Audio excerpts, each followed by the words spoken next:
मित्रों नमस्कार। आज ये मेरा वीडियो बन रहा है I.N.D.I। ये जो एक संगठन डॉट करके बहुत सारा बनाया हुआ है, इस संगठन की आने वाले समय में क्या स्थिति होने वाली है उसके ऊपर भी ये वीडियो बनाना बहुत आवश्यक है। कई लोग जानना चाहते हैं कि योगी जी को कितना ये नुकसान पहुंचाएगा, ममता जी को, नीतीश कुमार जी को कितना फ़ायदा पहुंचाएगा, नॉर्थ ईस्ट में इसकी क्या स्थिति होगी, साउथ में इसकी क्या स्थिति होगी। क्योंकि ये जो संगठन जिस तरीके से डॉट करके बनाया है, तो सबसे पहली बात तो ये जो डॉट होता है ये चीज़ों को रोकता है। आई फिर डॉट लगा दिया, एन फिर डॉट लगा दिया, डी फिर डॉट लगा दिया, आई फिर डॉट लगा दिया, ए फिर डॉट लगा दिया। तो ये जो डॉट वाला मामला होता है ये बहुत अच्छा वैसे नहीं माना जाता। तो सबसे पहला तो स्थिति यही बनती है कि जो संगठन है ये कहीं ना कहीं से अपने आप को खुद ही रोकने की कोशिश कर रहा है। दूसरा, संगठन की यदि हम कुंडली देखते हैं तो कन्या लग्न में इस संगठन का जन्म हुआ है, जो स्वयं ही अस्थिर लग्न की जन्म है। दूसरा, इसका एक मुकाबला जो लोग मेरे से जानना चाहते हैं, योगी जी के सामने इनका क्या होगा। ये योगी जी के यहाँ पर तो स्थिति थोड़ी सी ज़्यादा ख़राब है, क्योंकि वहाँ पर इतने सारे संगठन हैं और ये सब संगठन एक हो जाएंगे तो योगी जी के लिए फिर ये क्या कर पाएंगे। तो उसके लिए ये तुलना बहुत ज़रूरी है कि जिस तरह से 2024 का चुनाव होने वाला है, योगी जी की कुंडली का भी इसमें मैं अध्ययन करूँगा। 2024 के चुनाव का अध्ययन होगा, प्लस ये डॉटेड वाली जो कंपनी है डॉट का फिर मैं इसमें अध्ययन करूँगा। इसमें सबसे बड़ी तो बात यहाँ आती है कि यदि हम योगी जी की कुंडली का अध्ययन करते हैं, सिंह लग्न का इनका जन्म है, सूर्य इनके 10वें भाव में विराजमान है, सूर्य के साथ बुध भी हैं और शनि भी हैं। एक तो यह स्थिति बड़ी विचित्र बनाती है कि सामान्य व्यक्ति की कुंडली हो तो ऐसे व्यक्ति को तो रोज़गार मिलने की संभावना बहुत कम होती है और मैकेनिकल इंजीनियर बन जाए या छोटे मोटे काम करता रहे तो वो स्थिति इसमें बनती है। लेकिन इसके विपरीत यहाँ पर गुरु स्वग्रही 5वें भाव में है, तो ऐसा व्यक्ति पूर्व जन्म का मठाधीश होता है और इस जन्म में भी वह मठाधीश रहता है। और भारत के साथ, इस देश के साथ यदि हम इनकी कुंडली मिलाते हैं तो निश्चित रूप से यह संकेत देती है कि ये इस देश का प्रतिनिधित्व अवश्य करेंगे और उसके बाद जो सत्ता स्थानांतरण होगा वो सीधे प्रभु सत्ता के पास ही होगा। कारण है कि मैं कई बार वीडियो में मैंने पहले आपको बताया कि कैसे कैसे सत्ता धीमे धीमे ट्रांसफ़र होते हुए व्यभिचारियों से लेकर एक सदाचारी तक पूरी सत्ता आ रही है। तो यही कारण होता है कि एक धीमे धीमे कल चलता चला जाता है और हम देखेंगे कि आने वाले समय में मोदी जी के बाद योगी और योगी जी के बाद सीधा भगवान की स्थिति बनती है। क्योंकि हमने इतने सारे शासक इतने सारे सालों में हमने देखे, कोई किस प्रकार का शासक था, कोई महिलाओं को उठा रहे हैं, कोई कुछ कर रहे हैं, किसी की ज़मीन दबा रहे हैं। तो ऐसे अत्याचारी और व्यभिचारी लोगों से जूझते जूझते इंडिया स्वतंत्र हुआ। स्वतंत्रता के बाद फिर प्यूरिफिकेशन हुआ और ये प्यूरीफाई होते होते हम अब यहाँ पहुँचे हैं। उसकी लिस्ट आप खुद ही देखना, कौन लोग कैसे कैसे शासक रहे हैं और कैसे कैसे शासन व्यवस्था में परिवर्तन आया। अब इसमें हम बात करते हैं कि ये डॉटेड जो संगठन है डॉट वाला, ये जो संगठन योगी जी का कितना क्या बिगाड़ पाएगा। यदि हम 2024 मई के चुनाव को हम देखते हैं, उस समय में मेष राशि में सूर्य रहेंगे, मेष लग्न रहेगी। उस लग्न में सूर्य, गुरु और शुक्र विराजमान हैं। 6ठे स्थान पर केतु विराजमान है। चंद्र रहेंगे 10वें भाव में, शनि है 11 भाव में, मंगल बुध और राहु रहेंगे 12 भाव में। तब ऐसी जो स्थिति बनती है, इस स्थिति में बड़े विचित्र कुछ योग बन रहे हैं जो ये संकेत देते हैं कि इस बार की जो विजयश्री है ये विजयश्री कोई ऑर्डिनरी विजयश्री नहीं है।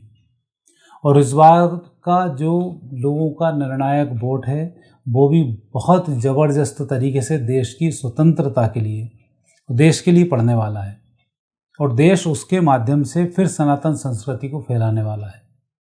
तो आने वाला जो समय है सनातन संस्कृति के लिए बहुत ही गजब का समय है। उसमें जब सनातन संस्कृति की बात आती है तो निश्चित रूप से योगी जैसे लोगों का ही उसमें महत्व बढ़ जाता है। जिसको धर्म का भी पूर्ण ज्ञान हो, शस्त्र का भी ज्ञान हो और शास्त्र का भी ज्ञान हो, और दोनों चीज़ों का वो बोलते भी हैं।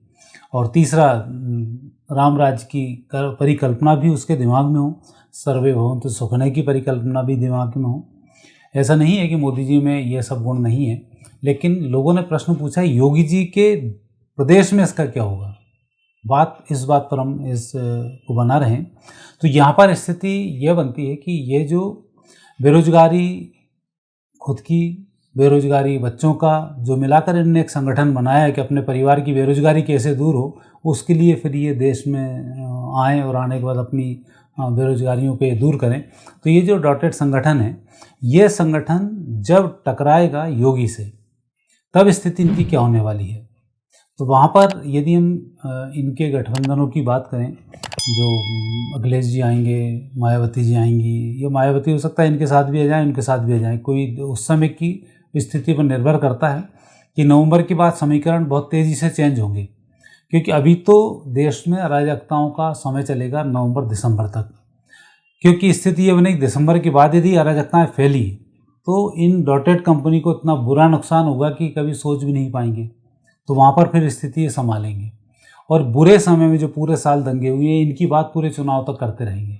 जैसे पिछले चुनाव में राफेल को एक टारगेट बनाया था, राफेल चौकीदार चोर, राफेल चौकीदार चोर, एक ही एक चीज़ को लेकर रट्टा लगाते रहे। तो उसी तरीके से ये बात करेंगे कि यहाँ पर अल्पसंख्यक असुरक्षित हैं, आदिवासी असुरक्षित हैं, किसान असुरक्षित हैं, ये उस तरीके की बातों को यहाँ पर लेके आएंगे। और ये संकेत भी यही देता है कि जो भारत की कुंडली है, इस कुंडली में अराजकता बनाम एक योग्यता, इनका एक चुनाव होने वाला है। तो यहाँ कितने अराजक तत्व एक साथ होंगे, कितनी अराजकता एक साथ फैलाएंगे, वो एक तरफ होंगे, और जो राष्ट्रीय लोग हैं वो एक तरफ होंगे। राष्ट्रीय जो मतदाता है वो एक तरफ होगा, और अराजक जो मतदाता है वो एक तरफ होगा। क्योंकि स्थिति आप देखें कि धीमे धीमे ये बड़ी क्लियर होती चली जा रही है। एक समय वो था जब हम सेकुलरिज्म की बात करते थे, और सेकुलरिज्म में सिर्फ हिंदू ही पिसता चला गया। लेकिन आने वाले समय में समय आया कि ये सेकुलरिज्म के नाम पर हिंदुओं के अंदर फूट डाली जा रही है, हर व्यक्ति समझ गया। तो पिछले 2-3 चुनाव आपने देखे, उस चुनाव में लगातार सनातनियों का एकत्रीकरण होना शुरू हुआ, और उस एकत्रीकरण की आड़ में लगातार बढ़ते जा रहे हैं, और मोदी जी को बहुमत मिलता जा रहा है। जैसे आप पहले देखा, पहले बीजेपी 2 सीटों पर समटी, फिर इसका बीजेपी और बढ़ी, फिर इसका बीजेपी और बढ़ी, जहाँ तक कि समस्त गठबंधनों में सबसे बड़ा दल बीजेपी हुआ करता था।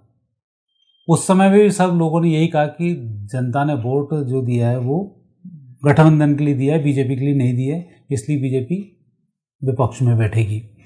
और आज स्थिति है कि बीजेपी को भी पूर्ण बहुमत दे दिया, और जब पूर्ण बहुमत बीजेपी को मिला तो संयोग ये रहा कि लोग जुड़ते चले गए बीजेपी के साथ, तो एक बड़ा कुनबा तैयार हो गया। चुनाव की रणनीति ये कहती है कि जब भी आप कभी किसी को मात खिलाओ, तो पहले जैसे चावल खाते हैं, गरम गरम चावल, आप यदि आसपास से खाएंगे तो हाथ नहीं जलेंगे, बीच में हाथ डाल देंगे तो आपके हाथ जल जाएंगे। तो सेम राजनीति में भी यही काम होता है कि आप आसपास से निपटाना शुरू करें। जैसे अभी इस गठबंधन का जो टारगेट है, मोदी नहीं है, सरकार में आना नहीं है, अभी उस गठबंधन का सबसे बड़ा टारगेट है कि राज्यसभा में इनका बहुमत कैसे कम किया जाए। और ये सही भी है।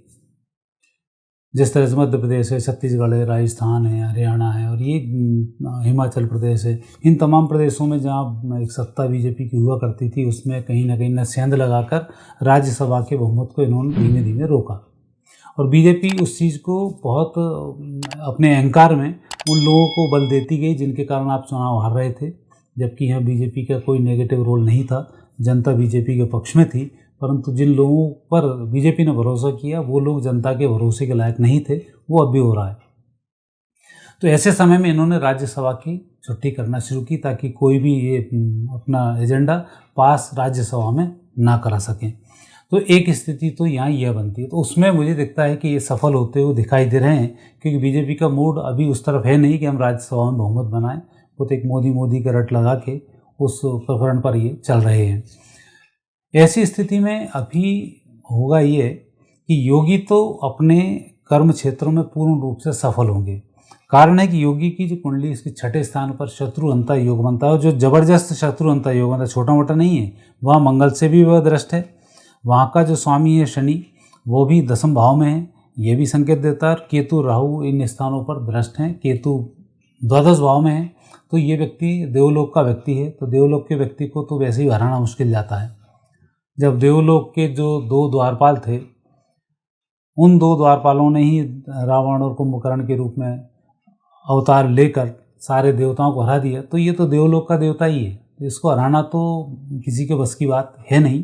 और जितना ज़्यादा ये लोग इकट्ठा होंगे उतने ही तेज़ी के साथ ये व्यक्ति चुनाव जीतेगा। जैसे आपने देखा पहले के चुनाव में और दूसरे चुनाव में कितना तेज़ी से अंतर आया। सेम स्थिति मोदी जी के साथ थी, पहले चुनाव लगातार बढ़ते गए और उनकी स्थिति में लगातार सुधार होता गया। तो ये देवलोक के व्यक्तियों की ये विशेषता होती है कि ये चुनाव हारते नहीं हैं और अपना एक गठबंधन बहुत बड़ा तैयार करके ये लोग रख लेते हैं। तो यहाँ जो एक महत्वपूर्ण बात यह है कि योगी से टकराना इन डॉटेड कंपनियों के बस का काम है नहीं, और ये वहाँ सबसे पहले मात खाएंगे। अब इसकी विशेषता ये है कि ये जो डॉटेड कंपनी है, इस डॉटेड कंपनी में अभी ममता बनर्जी हाईएस्ट स्थिति में है, तो बंगाल अब इनके हाथ से 2024 में लोकसभा में निकलने वाला है। तो एक तो झटका इनको वहीं लगेगा कि सबसे पहले जो बड़े प्रधानमंत्री हैं वो प्रधानमंत्री साहब, दूसरे बड़े प्रधानमंत्री का सपना संजोए हुए नीतीश कुमार जी हैं। तो नीतीश कुमार जी की कुंडली में प्रधानमंत्री बनने की योग नहीं है, और बिहार भी अब इनके हाथ से निकल जाएगा, क्योंकि मोदी की जब लहर आएगी तो उस समय में पूरा पूर्वोत्तर, जैसे आपने मणिपुर, त्रिपुरा, कौन सी मेघालय, सारी सरकारें जो बीजेपी में कन्वर्ट होती जा रही हैं, वो सब सरकारें उतरते हुए बंगाल से उतर के भी बिहार में अपनी दस्तक पूर्ण रूप से दे डालेंगी। तो जो जो लोग हैं, इन्होंने एक सपना संजोया हुआ है कि हम प्रधानमंत्री बनेंगे, तो उन प्रधानमंत्री की स्थिति तो यहाँ पर यह है। एक प्रधानमंत्री का सपना, बल्कि दुनिया के प्रधानमंत्री का सपना लिए एक आप पार्टी के व्यक्ति हैं जो फ्री करके अभी एंट्री कर रहे हैं, और फ्री करके देश को कहाँ ले जाएंगे, वो एक उनका अपना एक अलग एजेंडा है। क्योंकि मैं ये बात यूँ नहीं कह रहा हूँ कि ये ऐसे ही व्यक्ति हैं, इनकी कुंडलियाँ ही ऐसी बताती हैं कि ये हैं इस तरीके के लोग, और वो हरकतें कर भी रहे हैं। तो वहाँ ये भी मात खा जाएंगे और स्थिति इनकी भी नेगेटिव होगी। पॉजिटिव स्थिति इनकी हो सकती है आप पार्टी की, वो होगी पंजाब में, क्योंकि वहाँ से लोकसभा की कुछ सीटें अपनी निकालेंगे, और वहाँ बीजेपी की स्थिति बहुत बेहतर नहीं है, और स्थिति कुल मिला के ज़्यादा अच्छी हो भी नहीं पाएगी, कितनी भी मेहनत करें तो भी, क्योंकि वहाँ की परिस्थिति कुछ और कहती है, इसलिए वहाँ ऐसा होगा। तो उधर से अवश्य ही ये थोड़े से गेन कर जाएंगे, और बाकी की स्थिति कांग्रेस की जो स्थिति परिस्थिति बनती है, चूँकि पदयात्राएं कभी खाली नहीं जाती हैं और उनकी पदयात्रा रंग जरूर लाएगी, तो थोड़ा सा उत्साह इनमें देखने को मिलेगा। हो सकता है खुद चुनाव लड़ने की स्थिति में ना आ पाएँ, तो और उपद्रव फैलाने के लिए इनको अच्छा समय मिलेगा, और बढ़िया कीचड़ ये अच्छी मचाएंगे, तो वहाँ भी स्थिति इनकी ये बनती है। तो अब कुल मिला के जो ग्रह योग हैं इस डॉटेड कंपनी के, केतु दूसरे स्थान पर, सब अपनी अपनी भाषाएं बोलेंगे। जबान पर जब केतु होता है तो व्यक्ति की जबान पर कोई लगाम नहीं होता है। गठबंधन भले ही बना हो, लेकिन सबके अपने सुर होंगे और सबकी अपनी व्यवस्थाएं होंगी। और जब कोई एक संगठन बने, सुर एक हो, तो थोड़ा सा इम्पैक्ट उसका अच्छा पड़ता है। तो नवंबर तक तो ये सुर में रहेंगे, नवंबर के बाद ये सब बेसुरे होने वाले हैं, क्योंकि चुनाव जब आएगा तो उस समय में शनि की महादशा में केतु चल रहा होगा, और केतु वाणी वाले स्थान पर है, तो निश्चित रूप से सब अपना अपना आपा खो बैठेंगे और नेगेटिव स्थिति को ये लोग लेकर आ जाएंगे। वहाँ स्थिति बनती है देश के साथ, जो समय है जिस समय चुनाव होगा, सूर्य गुरु एक साथ होंगे। गुरु सूर्य एक साथ होने में जो दल वर्तमान में कार्यरत रहता है उसको फ़ायदा मिलता है। जैसे कि मनमोहन सिंह जी को दूसरी बार फ़ायदा मिला था दूसरे टर्म में, वो भी सूर्य गुरु के एक प्रभाव के कारण ही मिला था और उनको लाभ मिल गया। मंगल बुध और राहु ये रहेंगे 12वें स्थान पर। तो ऐसे समय में जितने भी पाप इन लोगों ने किए हैं वो सब निकल के उस समय में चुनाव के टाइम पे सामने आएंगे। इन्होंने डॉटेड संगठन क्यों बनाया, इसका नाम इन्होंने क्यों रखा, क्यों ये अपराधी और आतंकियों को शरण देने के लिए लगातार सरकार पर दबाव बनाते हैं, संसद नहीं चलने देते हैं, ये सारी चीज़ें इनकी सामने आनी शुरू हो जाएंगी। और तब तक सबसे बड़ा भंडाफोड़ हो चुका होगा उनका कि जो विदेश से यहाँ चंदा आ रहा है पार्टी को हराने भारत को स्थिर करने के लिए उसकी पोल जबरदस्त तरीके से खुल चुकी होगी। तब जनता बहुत तेज़ी के साथ दिमाग सरकेगा और ये डॉटेड कंपनी से एकदम एंटी होगा, क्योंकि भय बिन हानि गृह बिन चोरी और नहीं तो थोड़ी थोड़ी, ये कहा जाता है। तो ग्रहों के बिना तो ये चीज़ें होती नहीं हैं। और जैसे ही अप्रैल का महीना आएगा, केतु चलना शुरू होगा, और साथ ही इस अप्रैल के समय में भारत की कुंडली का भी भाग्योदय होना है। तो वो जो परिस्थितियाँ सब निर्भर करेंगी, वो परिस्थितियाँ INDI के लिए बहुत अच्छी स्थिति यहाँ पर नहीं होगी और ये नेगेटिव स्थिति में पहुँच जाएंगे। तो मित्रों, योगी जी से जहाँ तक टकराहट का संबंध है, तो योगी जी के प्रदेश में तो ये पूर्ण रूप से मुँह की खाएंगे। मध्य प्रदेश, राजस्थान, छत्तीसगढ़ में चाहे सरकार किसी की भी आए, लेकिन 2024 का जो चुनाव होगा वो ज़बरदस्त तरीके से मोदी के पक्ष में ही होगा, उनके विपक्ष में नहीं जाएगा। ठीक है कि इन सरकारें नहीं आने से राज्यसभा में कुछ नेगेटिव स्थिति बन सकती है, पर यदि थोड़ा सा सजगता के साथ, थोड़ा सा दिमाग लगा के बीजेपी यहाँ पर चुनाव लड़ने का प्रयास करती है तो तीनों सरकारें बीजेपी की आ सकती हैं। लेकिन उसके लिए हालांकि थोड़ा प्रयास तो इनका हुआ है कि वसुंधरा को वहाँ केंद्र में भेज दिया, रमन सिंह को उधर भेज दिया, तो एक डबका 10% तो इन्होंने अपना कम किया है।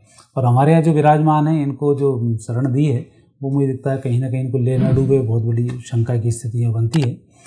तो वो स्थिति इसमें बन रही है।